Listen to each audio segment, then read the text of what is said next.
காலையில வந்து சுகி சிவம் பேசுறாருங்க. என் தனிப்பட்ட அனுபவம் இது. காலையில சுகி சிவம் பேசுறார், மத்தியானம் தென்கட்சி சுவாமிநாதன் பேசுறார்.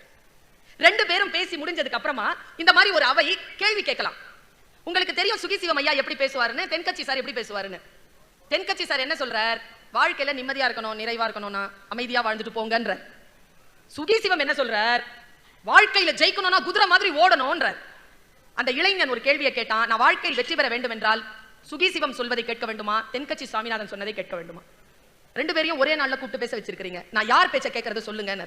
சுகி ஐயா எழுந்திருச்சார் பதில் சொல்றதுக்கு. ஆனால் அவரை உட்கார வைத்து விட்டு தென்கட்சியா எழுந்து ஒரு பதில் சொன்னாருங்க.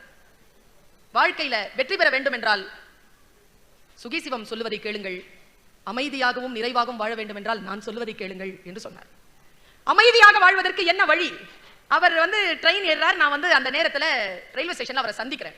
என்னையா இப்படி சொல்லிட்டீங்களே, வாழ்க்கையில உங்களுக்கு ஜெயிக்கிறதுனா அவ்வளவு ஒண்ணும் பிடிக்காதா, இப்படி சொல்லிட்டு வந்துட்டீங்களே, பொதுமக்கள் எவ்வளவு கன்ஃபியூஸ் ஆயிருப்பாங்க அப்படின்னு அவர் சொன்னார். பரவீன், உனக்கு ஒரு விஷயம் தெரியுமா, என்ன சைக்காலஜிக்கலா அசஸ் பண்ணி கேஸ் ஸ்டடி பண்ணிட்டு மெட்ராஸ் யூனிவர்சிட்டி பிள்ளைங்க போயிருக்காங்க, அவங்க ஒரு ரிப்போர்ட் கொடுத்திருக்காங்க, அதை நீ படினர்.